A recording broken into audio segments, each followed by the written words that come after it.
Tuesday Night Live, 7 p.m. We're on episode 25, and we have the very impressive CEO, Managing Director, owner of E&S Trading. Thank you for coming in. My pleasure. So good to be here. Sorry, I've left my office where I've got everything set up, feeling super comfortable. I've moved a little chair and a table, so I've got my glass of wine, and excellent. Okay, so let's get into it.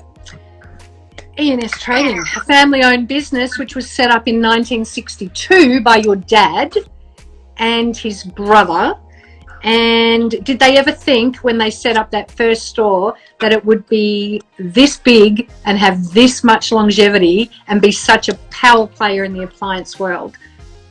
That's a great question. So, look, I mean, Dad and his two uncles in the 70s really enjoyed a significant amount of success. It was a really pretty significant business. They had two stores by the time it was the mid-70s, one in Ashburton, which is our original location, and then one in Greythorne, in Doncaster Road, Greythorne. You know, by the time things had changed, I think, in most industries and specialty businesses in bedding. I mean, we were jack of all trades. We were selling pots, pans. We were travel goods, prams, cots, bedding, furniture, electrical, sporting goods. We were just trying to be too much for everyone. And I think, I was lucky enough to join the business out of uni with Dad in 1991. And then sort of by the mid-90s, we sort of started to pick up pace again after being pretty hardly affected by the 1990s recession. And then I was lucky enough to go to a conference in 2000, which said, you know what, you need to dare to be different, or if you do everything else does the same, then you just be out of business. So that dare to different was to renovate our stores, go into bathrooms, specialise in kitchen appliances, and here we are today with 9 stores and probably a dream come true and the full expression of what I think E&S is as a business. So you guys are pretty young then to be kind of taking over the reins of such a big business as well. So your father obviously had a lot of faith that you guys were able to do it, and you have, and you've managed to kind of last the distance. So that's a pretty big coup for you guys to have been given the reins at such an early age too. Like late 20s is not that old to be running such a big company. It's funny, both Mum and Dad were very keen to make sure we had great life experiences, and they taught us a lot. Dad was a teacher. My brother and I had to strip down engines on cars and boats and stuff, and at a very early age, he was teaching us how to use, all sorts of different things. He wanted us to be very much all-round people. But by the age of 14, my brother and I were both working part-time in the business. Wow. So we were working school holidays. We might have been only selling cassette tapes or video recorders or basic things. But we became retailers by the age of 14, and by the time of I was 18, leaving school, I was working a day and a half with Dad as my part-time job whilst at Melbourne Uni. And then after 1 year at Melbourne Uni, I was just loving working with Dad so much, I decided to work with him from the age of 19. And I mean, 6 years in, by the time you're 25, Serena, we'd learn a lot. And by the time you're 30, my brother and I were lucky enough to travel the world and meet lots of our supplier partners and understand the industry really, really closely. That's so good. Well, that kind of leads me into one of the questions. So do you guys, where do you source your products from? I mean, do you do the Milan Fair, for example, and go and check out all of the products that are getting released? How do you find your inspiration to be able to find the new products that you want to bring into your stores? Look, so the decision-making process for us as a business is always based around quality. So, step one is, even before quality, we want to find products wherever they are in the world that deliver performance to the end consumer. Now, if that's a range hood, we want great suction, low noise, great lighting. If it's an oven, we want even temperature, nice capacity, and plenty of functions. If it's a dishwasher, we want it to stack beautifully. We want it to be super quiet. We want it to have great versatility and wash functions. And so for us, the basis of any decision is, first of all, what is any product going to do for our customers? And then secondly, once we've worked out it's going to do something, is it from a reliable supplier? Can we trust the brand? Can we get it fixed afterwards? Is it a reliable product? So we want reliability. And then we want to be able to get spare parts service and those sort of things. That means, when you're selling a product that might last for 10, 15 or 20 years, we want to know that we can get it fixed down the track, because we don't want to change things over all the time. So we want sustainability. You've got some big brands though, haven't you? You've got Miele, Ilvi, Smeg, you've got Sub-Zero, Wolf, Corsair, you've got the Siemens, the Asco, the Bosch. So Vintec, you've got some big hitters, and Fisher and Paykel, of course. What's your, can you say what your favourite brand is, or is that going to polarise your suppliers? No. Like, have you got a preference? Oh, absolutely. But I think, the most important thing is in any decision-making process, whether it's for me or whether it's for a client, understanding personal needs and requirements of the household is crucial. So that doesn't mean that just because I like something, it's what everyone else should buy. First of all, Right. It's about satisfying my needs. So my needs when choosing appliances, I've been lucky enough to travel the world. I understand the quality and the manufacturer and the features of brands like Miele, Bosch, Siemens, Neff, Gaggenau, AEG, Fisher and Paykel, Electrolux, Westinghouse, etc., etc. So for me, I've got my own personal criteria to meet, and I want something that looks unique and different. I want something that has a range of products that will suit my needs. I certainly have a bunch of different criteria like induction, steam cooking, warming drawers, vacuum drawers that for me are very important.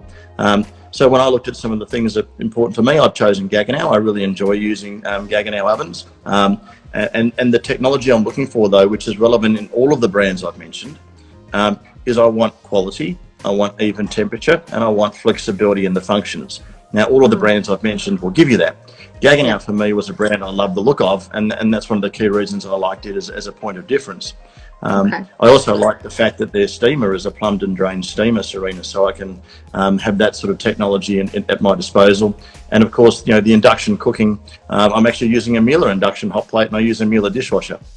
Okay. Now, I'm just going to jump over as people are asking questions, so not to cut you off because we can come back. No. So, Denise Pino, we recently got the Victorian Albert Spa. Thank you for the amazing service. So, which store, I wonder if she wants to come back in and just answer that, but which store? But obviously, the service that we get, and I have brought a lot of clients to E&S. I've been working with you guys for years. You've probably bought 4 beach houses based on the amount of clientele I've brought in. Well, maybe 1 beach house. But anyway, but what I love when I bring my clients in there is that it's a very interactive experience. All the salespeople are very knowledgeable. They know exactly what they're talking about, and we can weave through the showroom. Oh, you've got some mood lighting now. Hello. Well, I've just, my fiance was kind enough to bring over a bit of mood lighting. That's fair. So you can actually see me, which I thought would be Yeah, nice. that's fair. That's good. So the reason, it's all good. Yeah, perfect. So that's one of the main reasons why I bring my clients into your store, is because of the service. And I know that every salesperson, I usually deal with 1 or 2, but every time I go in there, the knowledge that they have on all brands. So it's not like we go in and we're just going to talk Miele and they're just going to try and sell us that one. Like, we go through all the pros and cons of every brand. And as you're saying, if the client is wanting a specific function, it could be from a variety of different brands. So they need to know everything and be able to tell us so that we can make an educated decision. So kudos to you, because you train your staff really well, because they are on top of their game in regards to that. So Thanks, Serena. my question's just gone around in a big circle.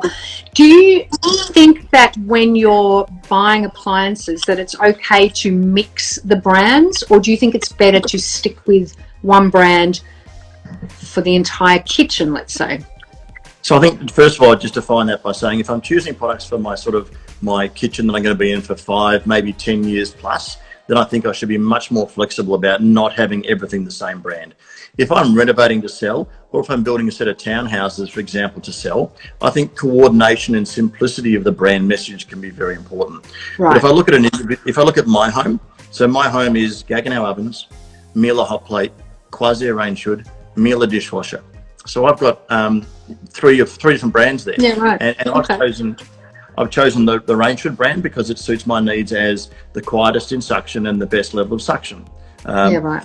So I've got a really high performance product. The Gaggenau I like the look of, and it delivers me a large capacity oven with a combi steam that matches it, and I've got the vacuum sealed drawer beneath it as well. So for my needs, it was perfect. And again, for your clients, if they're choosing products, it might be a particular specialty brand of gas hot plate that suits their needs. It might be Miele ovens, for example. It might be a Wolf cooktop. Then it might be a Quasir range hood, and it might be a Bosch Siemens Asco dishwasher. I think it's most important, if it's for the house where you're going to spend enough time in it, then buy the products that really suit your needs, because you're going to be using them most. I agree. So Concepts by Gavin Hepper, I really need glasses. He's just jumped on and said, "Hey Rob," with a thumbs up. So obviously one of your customers as well. So I'll tell you what one of my favourite appliances is, and I think it's underrated, is the Fisher & Paykel ovens. So I think people tend to go straight in and they want to go into that brand. You know, they get a little bit distracted by the brands. And Fisher & Paykel is probably coming in as maybe not one of the most luxurious brand names, but God, they've got a good oven. That 70, is it a 72 centimetre oven or whatever it is, the internal capacity, that's my favourite. Like, I always try to push my clients over to that one because of the functionality and the way it works. And it's a beautiful piece of machinery, and and it's perfect. Serena, it's a great quality product. So they developed that product nearly 20 years ago. It was originally being manufactured in New Zealand, and it was developed to really suit the US marketplace that the brand was trying to enter in the early 2000s. And what we have is a byproduct of that is one of the most beautiful products available in our region. The F&P team originally never thought they'd sell that oven in Australia or New Zealand. It, for the E&S business, is one of our best-selling products for all the reasons you point out. Big capacity, great temperature control, plenty of features, and it's a really stylish oven. So, you know, Fisher & Paykel today, Serena, is one of those sort of, I suppose, brands that's going through a really important transformation. They're investing a lot in design, and they're investing a lot in trying to find products that are suiting a diverse range of consumer needs. And so when you're looking at their oven range, it's significant today. They're introducing steam ovens shortly that are built by Fisher & Paykel. So watch this space as they continue to invest an absolute fortune in becoming a real superpower in the more mid to top end part of the marketplace. You know? Right. And a great company to do business with. So one of the questions that I get asked a lot, and when we're designing kitchens, is should we do two ovens on top of each other as a stack, and they can be a 60 centimetre oven, or should I do one 90 centimetre oven? And a lot of people aren't aware, so jump in if I'm kind of not saying the right thing, but from what I know, the internal capacity of a 90 centimetre oven is marginally bigger than a 60 centimetre oven based on the fact that it's elongated and it's got side panels. So the actual internal capacity is not that much bigger. It's just a more streamlined look. And people often get a little bit confused and they're like, oh, it's way bigger. But when they open the door, they realise that internally it's not that much bigger. Are you a fan of putting the stacker, or are you more of a fan of the linear, or does it come down to the look of the kitchen? So certainly, again, it's going to be to the individual consumer's application at home. But for me, having spent a lot of time guiding people in their decision-making process, I love the flexibility of having two ovens. Or, you know, for example, it could be a double stack where you've got two 60s on top of each other. It could be a 60 centimetre oven and then a combination oven and steamer that still gives me an oven, but the flexibility of that being a steamer as well. Yeah. I love that sort of flexibility in my kitchen. And I also love the fact that more often than not, when I've got two ovens stacked on top of each other, it's at the right height to use. It's ergonomically correct. So that's quite important as well. From a capacity point of view, if you end up with two 60 centimetre ovens, you've got more than one 90. And then I've got that ability from time to time where I might have, you know, a roast chicken or a large roast turkey going in one oven, and I could have my vegetables roasting away in the other oven, or I could have a separate dessert going at the same time. So I quite like that flexibility through end up having the two ovens. Can you cook a roast in the combi oven? Definitely. Yeah, absolutely. So, I mean, in the Gaggenau combi steam I've got at home, and all good brands of combi steams, whether that's a Miele, a Wolf, a Siemens, a Smeg, you know, any of those brands, they've got more than enough capacity to deliver you a full roast chicken. You know, for example, you know, a 2.2 kilogram roast chicken would easily fit in any good brand of combination steamer. But what it gives you is that ability to inject a bit of steam, to hold on an extra bit of moisture to that roast chicken as it's cooking. So it's browning beautifully on the outside, and it finishes as a beautiful moist chicken, roast chicken when it's finished. So that's a really nice process. Okay. So at the moment I'm designing a kitchen for a client of ours, and she's a personal chef. And we're tossing up, once again, this is a question I get asked a lot, and I'll be interested in your feedback, induction cooktops versus gas cooktops. Yep. Pros and cons. I always look at cooktops as a couple of key things. So I want hot plates that deliver me the most control and range over temperature settings. Now, there are some gas hot plates that can do that, and we'll cover those off because I think it's important to mention them. And then induction hot plates probably give me the most range if I look at those. So I want lots of control when I'm using my hot plate. So imagine, Serena, if I've just mashed potato and I've got the mash sitting in the base of my pot and just sliding it onto the back burner of the induction hot plate and leaving it on setting 1. On setting 1, my mashed potato is now in a keep warm zone. It can never cook on the bottom, it's that low. Lid on the top, so it's just quietly sitting there for half an hour, 1 hour, 2 hours, doesn't really matter. I can't overheat it on the hot plate when I leave it to setting 1. Now, if I wanted to quietly simmer something on the hot plate, on an induction hot plate, I'll take it to level 2 or 3. If I want a medium boil, it'll be 5 or 6. If I want a high boil, it'll be 8 or 9. And then, of course, other settings like doing crepes would be level 7. Frying a steak would be level 9. And you'll hear me always talking in numbers with an induction hot plate, because many of the better brands of induction hot plates will give you up to 18 different temperature settings on your cooktop.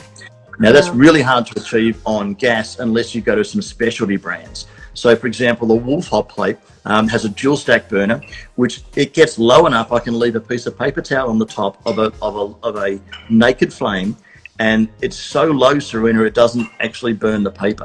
So that's incredibly low control. So precise. I've got to search out that specialty brand in Wolf. ASCO have an incredible powered burner for wok cooking. I would always tip my hat to the gas hot plate with a wok burner. That would always be a great solution for those who love wok cooking. But then imagine a hot plate from ASCO, for example, where I can get 4 burners of induction and their volcano burner, which is probably one of the best wok burners on the market, combined in one piece. So that could suit some consumers who want to do both. But most importantly, I'm looking for in a hot plate, gas or electric, I want control, I want safety, I want usability. There's enough room to fit enough pots on to suit my needs. So choose a 60 centimetre if I don't need much space or cooking.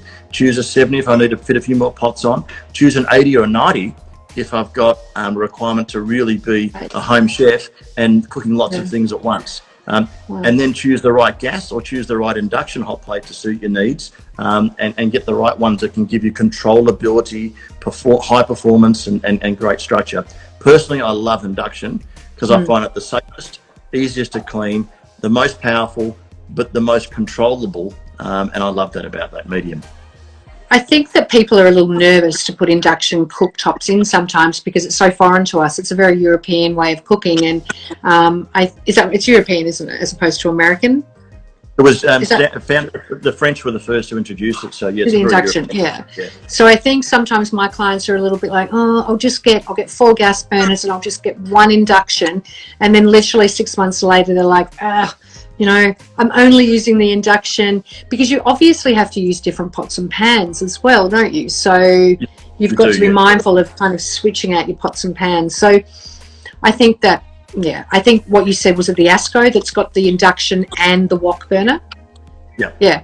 Perfect. So I think that's probably ASCO do that, SMEG do that, and quite a few of the better brands have those options. Or what you can do, which is really nice, is quite a few of the brands, Serena, the better brands again, Wolf, Mueller, Siemens, ASCO, they have the ability to put combinations of products together. So I have a 4-burner induction, and then I can have the 1 burner of gas, which can be handy. But again, it's very, very important. I find it very important, Serena, that people are really thinking about how they cook at home and think about what's important to them. Young kids, if I had young kids at home, I would say I'd be leaning towards potentially having an induction hot plate, because I find that slightly safer. If I was if I wanted easy cleaning, then I'd say induction is really the way to go as well. But if I'm a person who's always just found it easier to recognise what temperature things are at by looking at the flame, then stick with the gas, because if that's what you love, then you should stick with it. Stick with what you know. So the beauty about coming into your showrooms is that you have interactive cooking. We're having a sip. Should we just have a little minute? Okay. We should.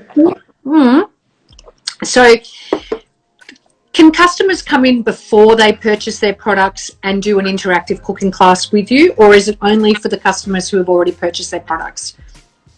Definitely is before you buy, and I think certainly every one of the 150 retail consultants at E&S can take any consumer on a journey of comparing gas, electric, using steam ovens and turning them on. And most of our showrooms have fully operational demonstration kitchens where our retail staff on any given day can take the consumer on comparisons between induction, gas, and show off some of the more, I suppose, high performance products that we have on display because they're all connected. But we also have great associations with supplier partners, Serena, where either in our showroom we have demonstrations by brand partners, or we can make appointments with brand partners in their demonstration showrooms to take the customer on the final journey, and that can be really helpful. Maybe you've worked out that the Miller brand is the way to go, or the Wolf brand is the way to go. Then we can make a personal appointment with their in-house chefs to take the customer on the final part of the journey and doing the selection. So we can, I suppose, whet the appetite and make the selection in stores, and then if we need to, we can go to that final experience in a showroom. Well, that's good. So it is really trying before you buy, and you are outlaying quite a bit of money as a client if you're going to be getting a whole bunch of appliances. If you're doing a brand new kitchen and a pantry, there's a lot of stuff to buy. Baron von Baron has just asked a quick question. What oven technology in the last or next 12 months has you most excited? Well, it's an interesting question. So, I mean, if you look at the technology changes we're seeing, I mean, obviously most ovens today are operating on the normal elements with a fan, and all the great brands have been working that way. Miller have introduced a really interesting piece in their ovens where they're using electromagnetic waves instead of microwaves to penetrate into the food properly and actually cook it all the way through. It's not a cheap option, Serena. They're about $15,000. But I think, for me, technologies that have really made a difference in the last 10 years, I think particularly we've seen the prowess of ovens where you can get a self-cleaning function, and we call that pyrolytic, and that's where the oven heats up to 500 degrees Celsius and gets rid of the need to do the elbow grease cleaning. When the oven goes to 500 degrees Celsius, it turns all the fats to ash, and you just wipe out the oven with a wet sponge once it's done, and it's so much easier to clean. I find that a great thing. I've always enjoyed... Sorry. Yeah, well, I agree with that. When I'm in there with my clients, I'm like, you've got to have a pyrolytic oven, because who wants to be in there with all the fumes and all the aerosols when you're having to clean the oven, and you can just crank it up, burn it up, and wipe it out. It's done. Like, it's the easiest thing ever. So can you turn on your ovens and cooktops from your phone? Are there apps that are enabling you to be able to do that from your smartphone? Yeah, there are. So the Miele brand in particular has released it's probably the most connected range of appliances of late. And Serena, even on their top of the range oven, what you can do is you can share the control panel of your oven, for example, and actually be adjusting the functions of your washing machine in another room from the oven. And the Miele app allows you to stay connected to all of your appliances, so you can be checking out how the dishwasher is progressing, seeing if the washing machine has finished doing its load, and you can then take it out and put it in the dryer, whilst you're also looking at the camera view of how your roast is looking inside your oven. So you're at home doing all this, or you're overseas checking on your kids? I mean, like, it must be a slow day in the office if you're on your app kind of going, oh, what's my wash cycle doing right now? But I guess it's all part of the fun of having an interactive home. So it's crazy. You might be riveted in the next edition of The Block, Serena, you can't get away from TV and you just want to check on how the washing's going. The Block, yes. Okay, sure. It's my favourite show, as everyone knows. Not really, but it is. No, I love it. I love watching. I actually am watching it this year. I tend to not watch it because it seems to make my job harder, because everyone thinks they can come to me and go, oh, we're going to be able to do this and that. But now I'm just kind of going, you know what, let's just watch it, see what they do, and maybe even I'll go on it. So how about that? Like, I might even give it a go. So start by, can you give me some really good appliances? Like, could we do a deal if I went on there? Absolutely. We'll sponsor you, don't worry. Okay, thanks. I'm in. I'll go. All right, Style by Caroline. That's great. As an expensive part of the build or refurb, a virtual trial is a brilliant idea. So that's going back to our interactive cooking comments that we were talking about. So when clients come into your showroom, they're also able to bring their floor plans in. Your sales staff or salespeople can go through the floor plans with them and obviously determine products based on size, space, availability. If they don't have a designer with them, they're able to run through those options as well. So they really are giving really good information. And, obviously the customer service is key. How are you finding online sales? Like, how's COVID treating you guys at the moment, for example? Like, what's happening there? So I'll just go back to the I suppose the basis for anything that we do is every retail consultant that works in our showroom has been employed on one key attribute, and that's attitude. So anyone who joins our business must come on board where they've got a can-do, I want to help people type of attitude, a true caring, nurturing style of person who's prepared to take time with people and invest time with people. And we find that more often than not, those people have not come from our industry. They're not jaded. They're not over the industry. We're finding people from outside of our industry, and then we put them through a 3-month induction. And that induction really sets them off to sort of get running in our business. It teaches them how to find the information to help consumers out. And after about another 6 months of settling down on our floor, Serena, they become real rock stars in being able to assist people. So then it doesn't matter whether it's doing a selection in store. It doesn't matter if it's like Daryl from our Preston store. I got a photo of him the other day where he was doing a virtual selection with a client during lockdown.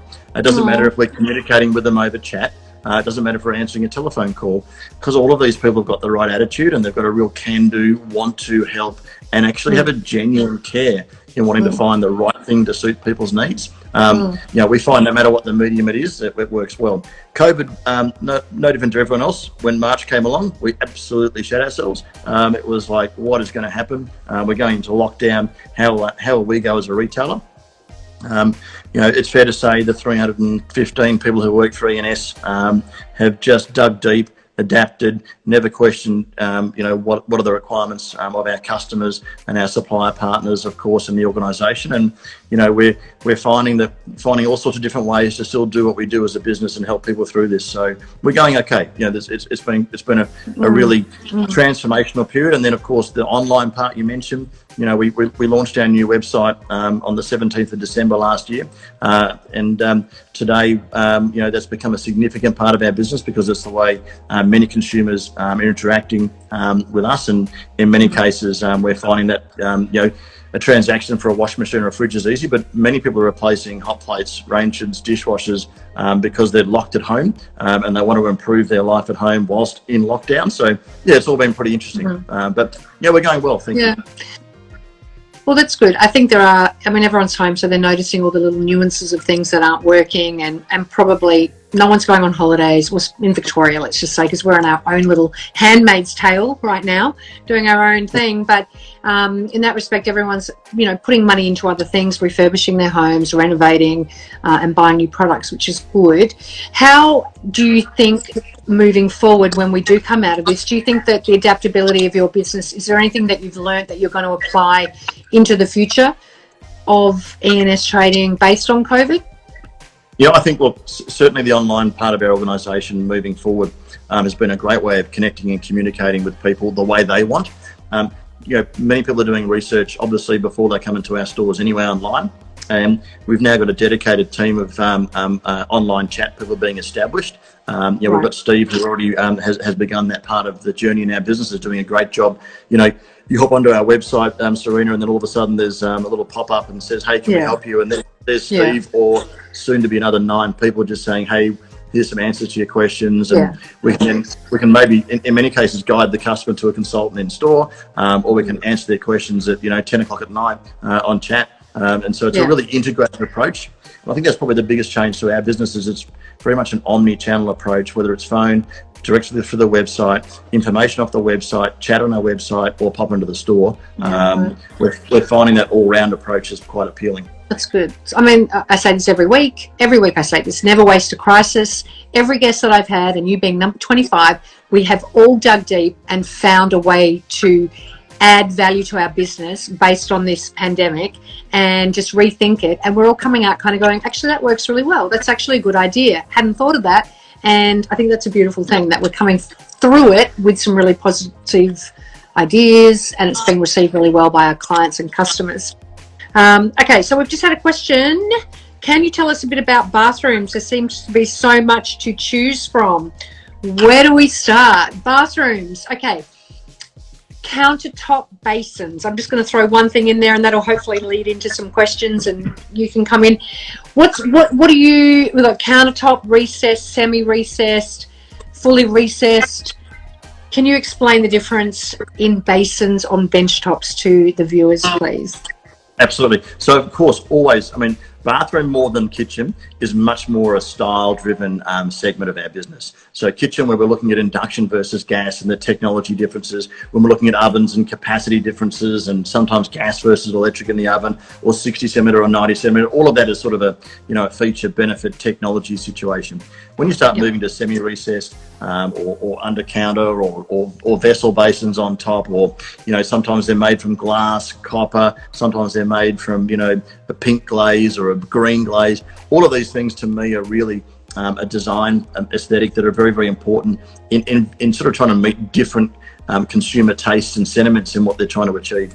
In some cases, of course, a semi-recessed basin allows a much narrower bench, Serena, to be used, and therefore only 300 deep. Mount your basin on top, and then have a semi-recessed basin, giving you, as much space in the bathroom as possible. Once we start putting countertop basins on the top, we're looking at benches that are more 500, sometimes even 550 deep.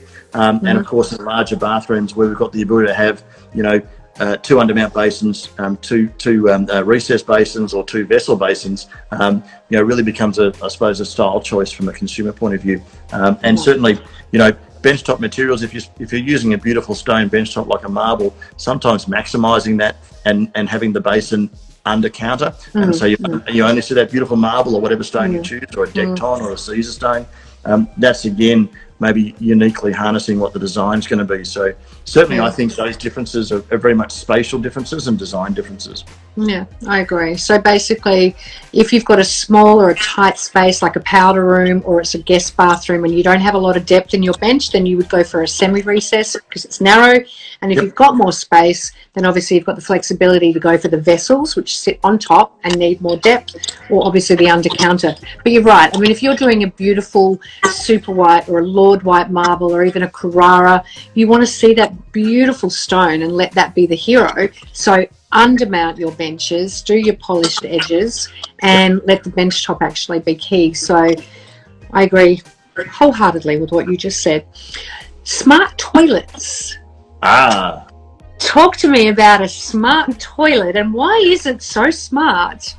Well, I think, what we're obviously talking about in a smart toilet is integrating a washlet or the bidet function in particular. And, brands like Toto, Kohler, Duravit, and Villa & Boch hasn't released theirs in Australia yet. They've been designing these type of toilets, particularly from a hygiene point of view, in global markets well before Australia. So, when you go into markets like the Middle East, or you go into Japan, they're all using integrated bidets and washlet type toilets.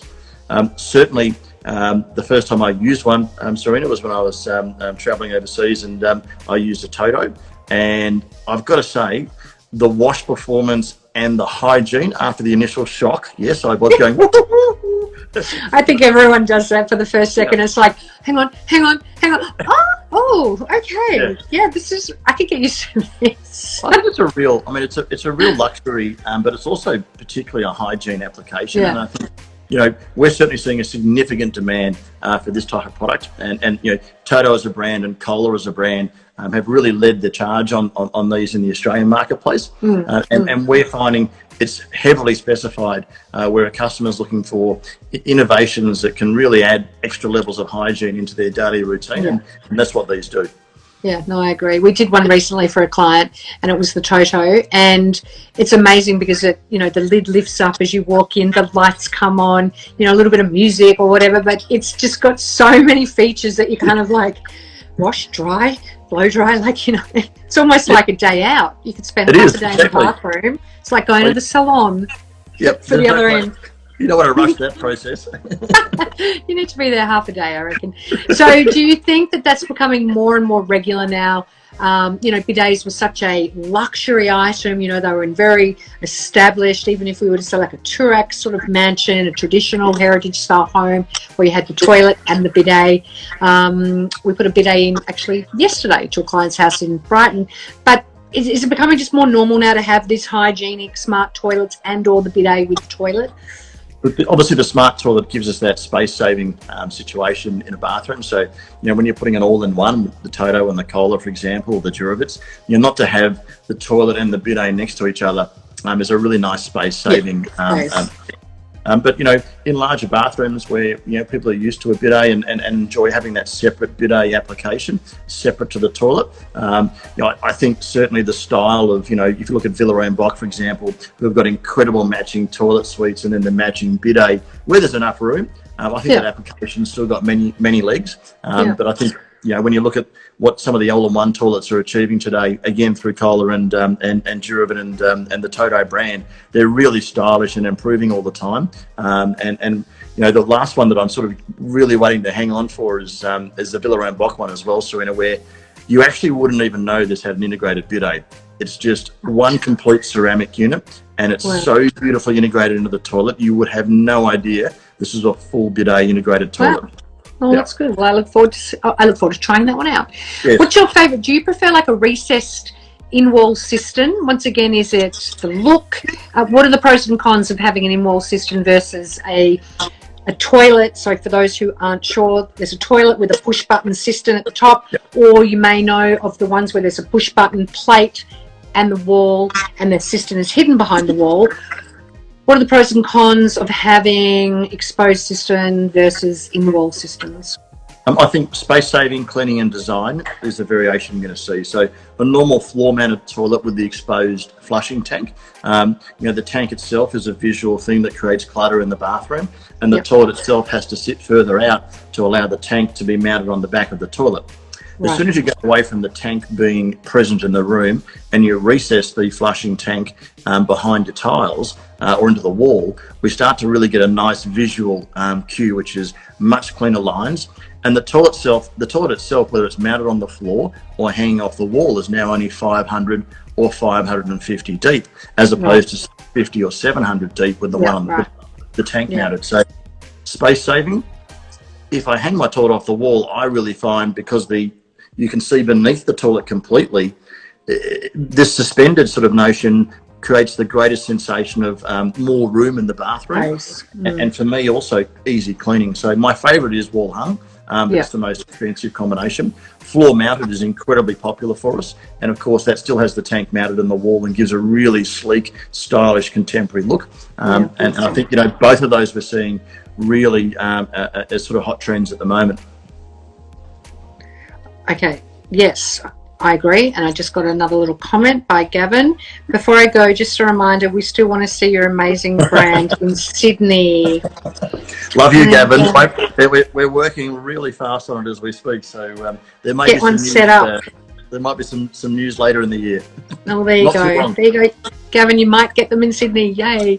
So I was going to say, when you've got a wall-hung toilet, you can also run some LED lights underneath there, so you can actually have it illuminated. Is there a weight restriction for that? No, there's not.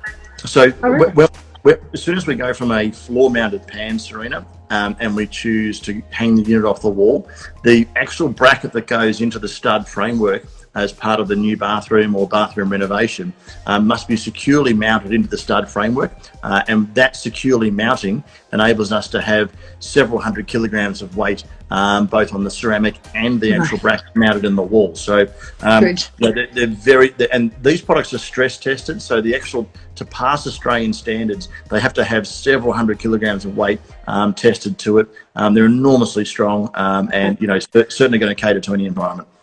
So you could have 2 people on there at one time. You could. Just in case you needed to, mothers, children, Okay, so what do you think actually really sets E&S Trading apart from the other appliance stores? What do you think, if you were to give me a 5-second elevator pitch, what sets you guys apart from everybody else? Everything that we do in our organisation is about the end consumer getting a genuine, authentic experience through our people. We are not, we're passionate about every brand, but we're more importantly passionate about understanding the customer's need, so that when we make a recommendation, regardless of brand, the product they eventually take home is going to do what they want. And I think that's the big difference between us. Yes, we've been very, very careful over nearly 60 years of business to curate the finest brands in the world, and the uniqueness that we have in having kitchen and bathroom combined sets us apart. But Serena, our people are our difference. You know, you can go and speak to any E&S consultant and you'll instantly find out that they genuinely care.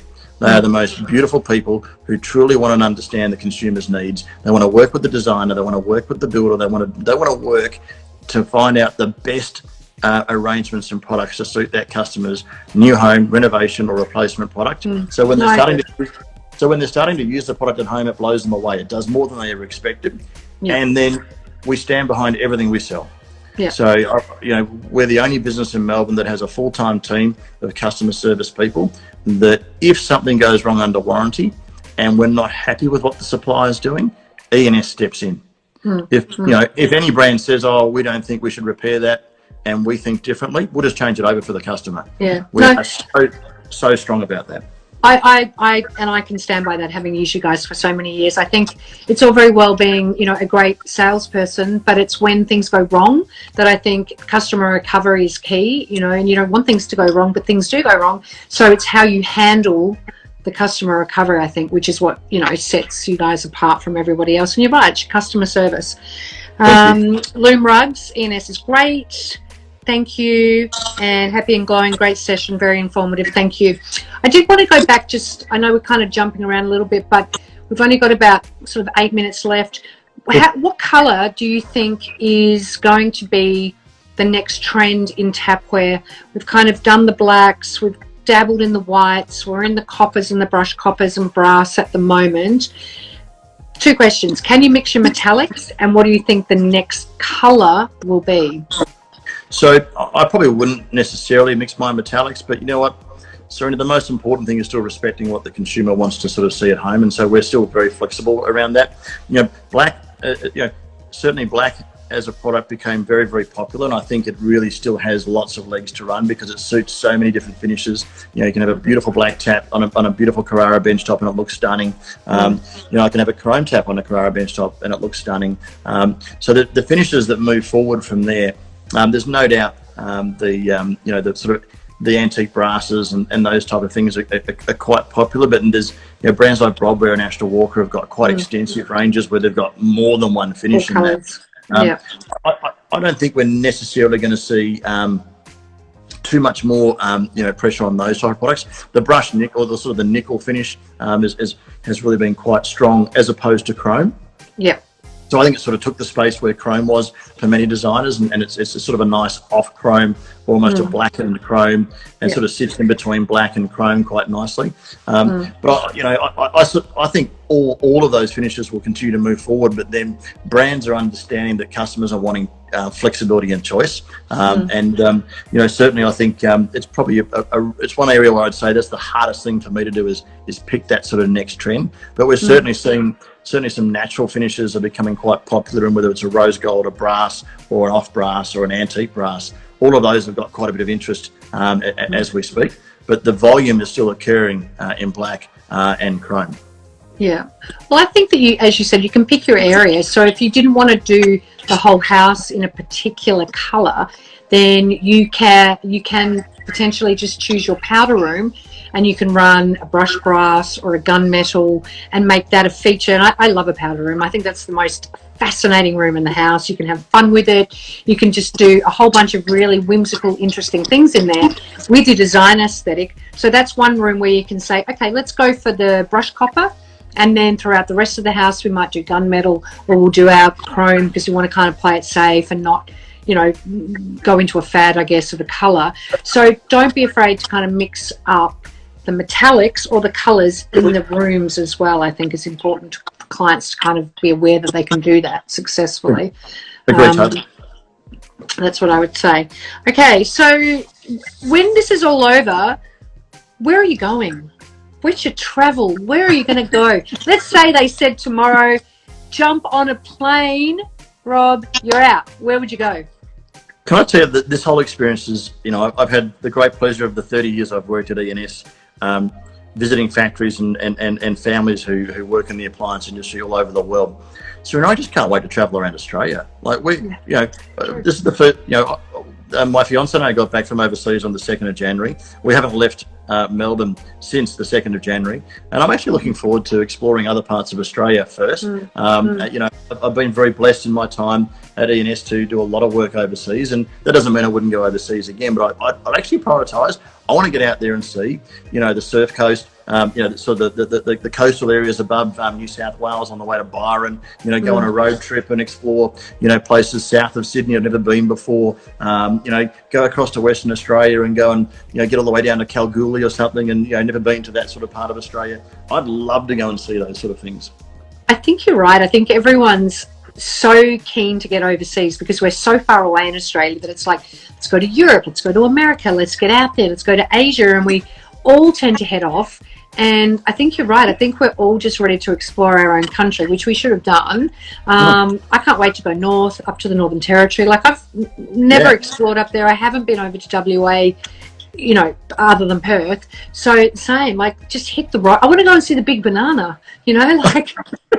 Who needs to see the Colosseum? I want to go to my girlfriend and I are planning a big trip where it's the big banana, the big pineapple, I think it's a big peanut or something. We're going to do the bigs. So that's where we're going. Don't forget Hamilton has the giant hay bale, so you can go and check that one. Hamilton, Victoria. That'll be... we'll start there. We'll start there. We're going to get a convertible. We're going to Thelma and Louise it to all the bigs. It's going to be our dream. Anyway, well, I think unless anyone else has got any other questions, or if there's anything else that you'd like to add, it's been fantastic. I mean, it's kind of a funny thing, toilets and taps and ovens and, you know, the whole kit and caboodle. But when you're renovating your house or you're building a new home, these are the most stressful decisions that your customers have to make, my clients have to make. So hopefully between the two of us, we're helping to ease a bit of that pain. And I just want to say thank you for coming in and saying yes. I know we switched you in from, you were supposed to be on in a couple of weeks, and we brought you in quickly. So I really appreciate that. Is there anything that you want to kind of say or do right now before we go? The most important thing for any consumer, Serena, is to write down a list of things that's important to them.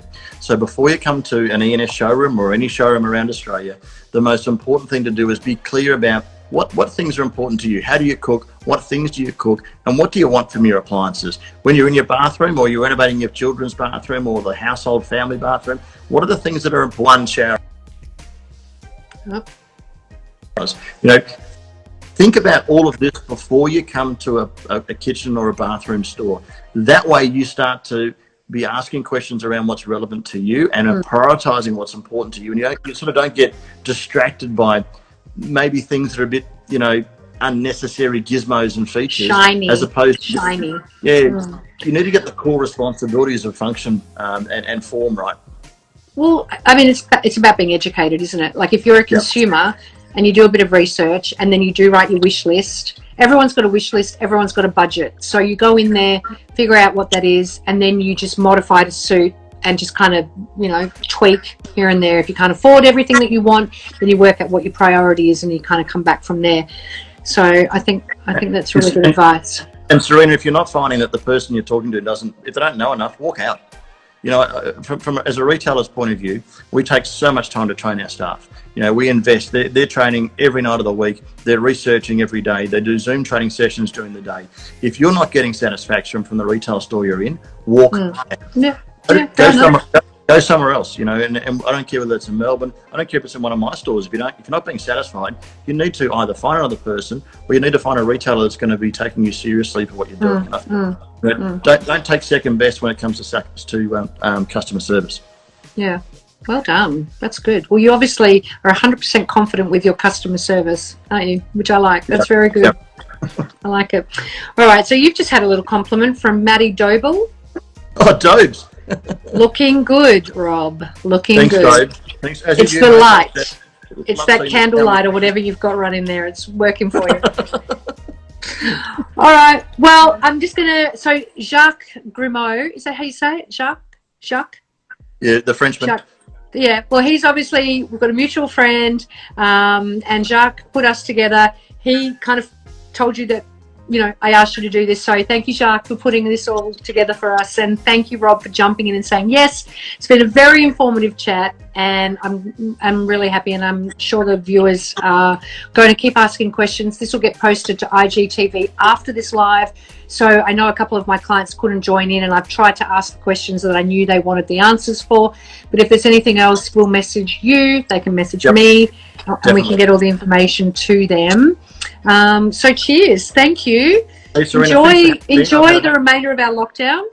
Cheers, and thanks for having me on. I've really had a ball. This is what I love doing, and any way we can help people make decisions for their homes is valuable. So thanks for having me. No, thank you. You've been really great. All right, enjoy the rest of your night, and I will talk to Jacques tomorrow, because we've got apartments that he's quoting on. So I'm going to see how that's all going. Brilliant. All right, thank you so much. Thanks, Rob. Bye. Thank you. Bye-bye. Bye. All right, so if you just press your end button, I think that'll get you out.